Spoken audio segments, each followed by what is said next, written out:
It's Thirsty Thursday. Time to raise a glass. Hey there, welcome to Izzo's Place, Thirsty Thursdays. So if you watch the neck pour that I released at midnight on Thirsty Thursday, you might notice that, boy, you couldn't hear me. So the problem is that Mrs. Izzo had gone to bed for that neck pour, and I couldn't speak that loud, so I was mumbling a little bit. But the takeaway I got from it is that I liked it. And then on the nose, I got vanilla and wintergreen. And on the palate, I got maple and pepper spice. So I've sipped from this a little bit. It's sat for almost a year. So let's see how this has opened up a bit. Let's talk about it though. Should have mentioned. So new Riff Balboa Rye. And I was told if I saw this, I should grab one. And I did, and I don't regret it. So we'll taste it, we'll nose it. I'm not going to give you any notes right away. But then we'll look at the bottle, talk about what might be in it, and then we'll go back to it. Woo! That darn bazooka joke. I wasn't going to give you notes, but that stupid bazooka joke keeps showing up.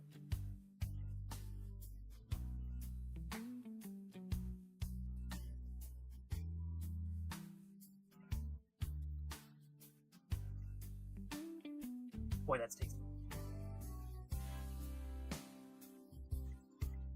Got a nice long finish. All right, let's talk about it. So New Riff is so close to Ohio that it's almost Ohio. It is right over the border in Kentucky. And it seems like they're a younger distillery, but they've been doing some really good stuff. I'll be honest with you, I haven't yet had a New Riff that I haven't liked. All right, so this is New Riff Balboa Rye, Kentucky Straight Rye Whiskey. Bottled in bond without chill filtration.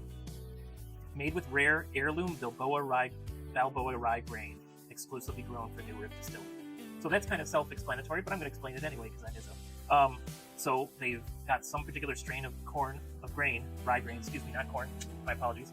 So they've got their own exclusive Balboa rye grain they've got somewhere. They have someone growing it for them. They're using it in this mash bill. It's 100 proof, it's 50% alcohol by volume, it's 700 milliliter. It is distilled, aged, and bottled by New Riff Distilling, Newport, Kentucky. There are so many distilleries, so here's their distillery number. DSPKY 20016, so 20,016. Boy, that's a lot of distilleries. A new riff on an old tradition. Balboa Rye is a rare heirloom grain dating from the 1940s and often used for whiskey in those days. It is grown exclusively for distillation at New Riff by the Fogg family farm, Fogg with 2 G's, in case you need to look it up, in Indiana. Bestowing a unique flavor from a bygone age, it offers exquisite notes of red and blue fruit, along with a piquant spice. Piquant, piquant, with piquant spice. So the mash bill is 95% Balboa rye and 5% malted rye. I believe when they use malted rye, and when I say they, I mean distillers in general, not just New Riff. I think when they put that malted rye in, there's something about the enzymes that helps with the process. Not a scientist, not a distiller, it's just what I've heard. And they mentioned that it's aged at least 4 years. So what that says is whatever blend that they've got going on in here, the youngest, is at least 4 years old. So there could be older stuff in there. There probably is. It's not that much older if there is, but it's at least 4 years, so that's cool. So the bottle and bond means that it's whatever they blended, whatever barrels they had, it was from one season, from one distillation set. It has some governmental regulations that make it bottled and bond. It's got a cool bottle. Part of me loves just the black bottle. You can see a little bit through it, but not too much. So part of me loves the blacked out bottle, but part of me is also like, I want to see the whiskey. But no, it's a cool bottle. I like it. All right, let's go back in. Let's give you some notes. Let's talk about if it's worth finding a bottle or not. It is very floral. So, it's been a year since I neck poured this, and my palate has improved, of course, both the nose and the palate. There's a lot going on in here.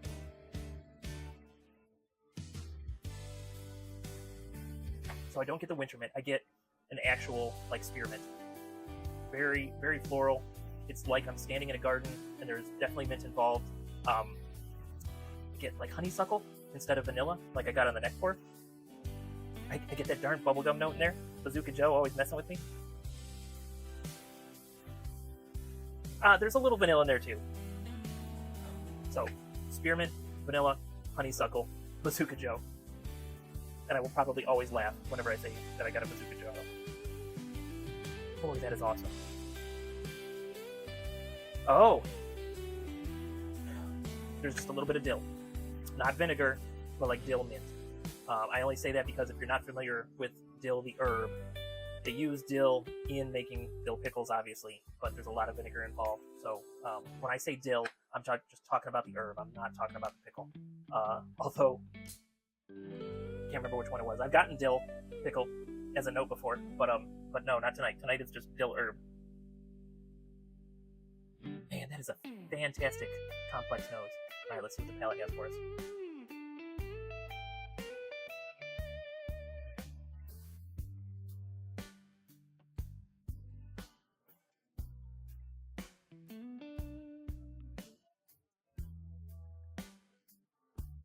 I was kind of just enjoying it.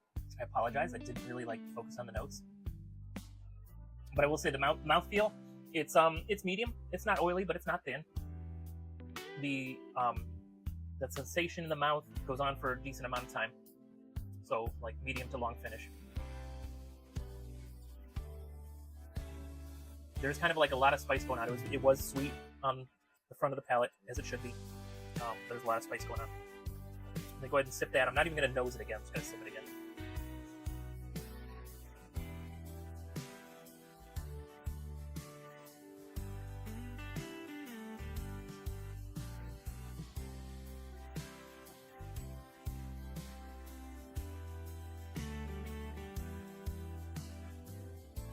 So what did I say on the neck pour? It's a maple and pepper spice. I don't get the maple anymore.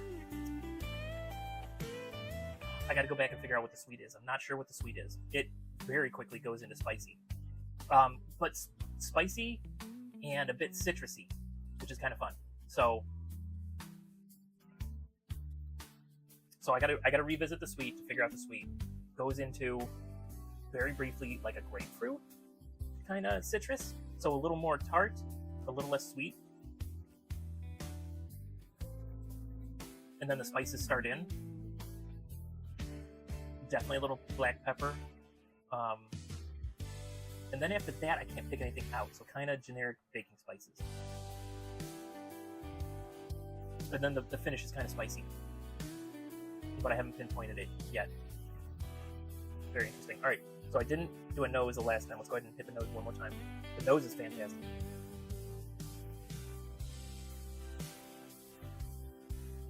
I got just a hint of the malted rye. I got the lightest burnt rubber on the, and that's screaming malt rye to me. But there's not much malt rye in there, so it's funny that it was in there. And it's gone now. Just a little hint of it on the second nose. Oh, I love the herb garden I'm standing in when I smell this. Mint, honeysuckle. A little bit of something savory, but I don't know what. I couldn't place it. You know what? It might be like a rosemary or a bay leaf. Oh.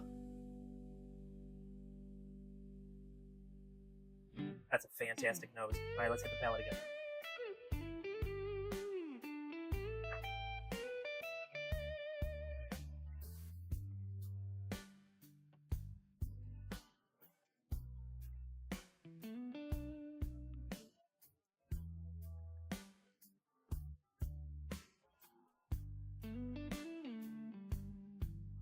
A little bit of vanilla, a little bit of sugar, which normally I attribute a sugar note to rum, like the sugar cane. But a little vanilla, a little sugar in the beginning. And then it just goes into a spice swirl that I can't place. It's making spices. I don't have anything specific for you there. Finish goes on. It like sparkles on your tongue for quite a bit. I think it's fantastic. So if you could find a bottle of this, it's $55 retail. So, you know, after tax, it's just a hair over $60. I think that's a buy all day. And I still got quite a bit in this bottle. But if I see another one and my budget's allowing me to buy stuff, because right now I've drawn back a bit. There's enough here, and you can't see all the bottles that I have, so I need to stop for a bit. But once I go back to having a whiskey budget again, I would totally buy a backup of this just to have it handy. Or buy a second one, take it to Florida. Then I got two. But yeah, so $55. If you've been liking the ryes that Izzo's been liking, then new Riff Balboa Rye is a buy. $55. Let's see. Okay, so what would I pay for that? What does it taste like? We're gonna hit it one more time.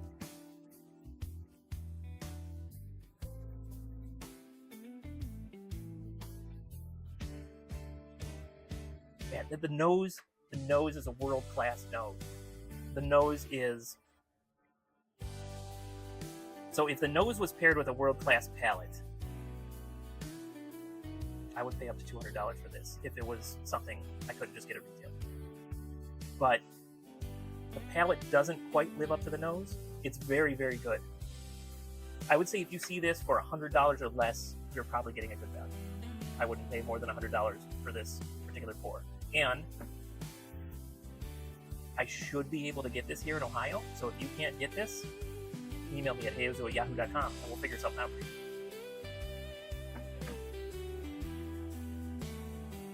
So $100 or less if you see it on your shelf, or email me and we'll figure it out for you.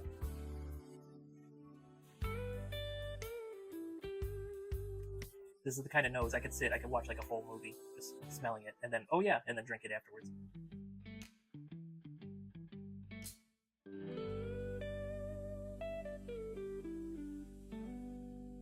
Well, that's my review for this Thirsty Thursday. Thank you so much for watching. Thank you for being here at Izzo's place. Really appreciate that. If you're not a subscriber, please subscribe. Please let me know if you've tasted this. Please let me know what you think, what you paid for it, where you're at. You know, don't give me your whole address, you know, at least not in the comments. You can email me your address if you want. But let me know what you thought, because I do want to hear your opinions on it. Like, my opinions are just my opinions. And I try to give them to you, so maybe you get a better sense of what something's worth, but it's just my opinion ultimately. So I'd love to hear your opinions on it. And in the meantime, if you're working, work safely. Drinking whiskey, please drink responsibly. But do everything with a little bit of whimsy. You're gonna have a good time. And I will see you next time you're hanging out at Izzo's place.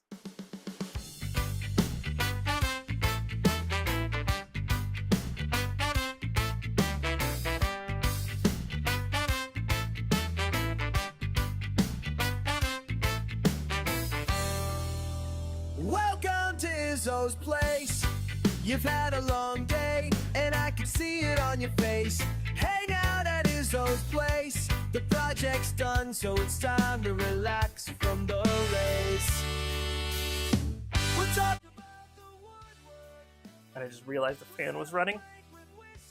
So hopefully you couldn't hear the fan too much. You know what? We'll just have a little hangout here for a couple minutes after the end credits. I put some googly eyes on my 2.5 gallon barrel, and I think I'm gonna fill that with rye. I don't know if I'll put something like the Balboa in there, but I'm gonna go through and check all my ryes. Probably pour like half a bottle of each in that barrel. So the next barrel will be a rye blend. So a little bonus for anyone that kept watching. So I had a 2.5 gallon barrel. I don't think I've released a video about it yet, but I've got a 2.5 gallon barrel that a guy that is a distiller gave me. He couldn't remember what had been in the barrel, but smelling it, honestly, it smelled to me like Eagle Rare from Buffalo Trace. It smelled great. So what I did is I poured 2.5 gallons of Buffalo Trace into it. And I let it sit for a year. So in that year, I tasted it a couple times, but I didn't take a lot out. In that year, I lost 40% of that barrel to evaporation. But it is, I don't have a bottle sitting next to me, but it is fantastic. Like, something about finishing in that second barrel, it just really amplified some of the tastes in the Buffalo Trace, and of course it pulled tastes from whatever had been in that barrel before. So even though I lost 40% of what I put in there. They call that angel share, in case you don't know that. The angels take the evaporation. Oh, so here, when you hear angel share, that is evaporation. You lose part of the barrel to evaporation. The angels take it. And then there's the devil's cut, and that is the whiskey that gets absorbed to the wood and never comes out. And there is a little bit of that just never comes out. So you got the angel share, you got the devil's cut, the rest of it we get to drink. It's just a silly thing, you know, but it's fun to talk about. But yeah, I think I'm gonna cook a rye next, and I'm gonna, well, you know what? If I can get my hands on it, Sazerac Rye, they are releasing, so this is 90 proof.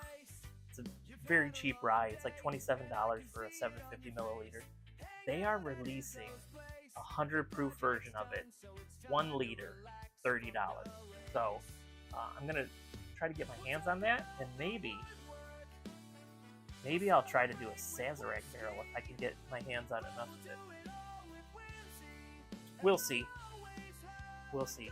But I also don't want to let that sit empty too long.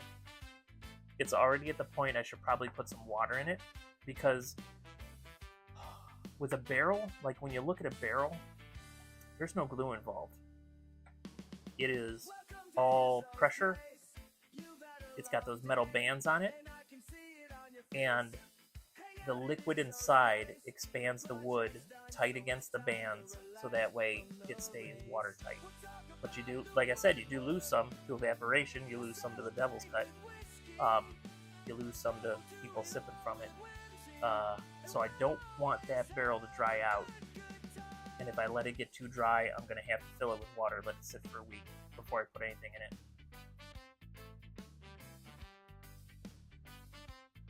And I better do that this weekend. Alright, but okay, little bonus for anyone that watched. Alright, if you watched this long, shoot me an email at heyizzo@yahoo.com. I'm gonna need a picture of your driver's license. If you have a picture, send me a picture of your driver's license so I know that you're over 21 and I have your address, and I will send you a sample of the Buffalo Trace that I aged in that barrel. So if you watch this long, you get a sample of whiskey if you're over 21. If you're under 21, I'll get you some little piece of merch. So email me, Heyizzo, HEYIZZO @yahoo.com, and you'll get either a sample of this if you're over 21, or you'll get some sort of merch. So thank you for watching this long. And who knows, maybe it's only Lauren Campbell that watched this long. Hey Lauren, 3, 2, 1. Gotcha.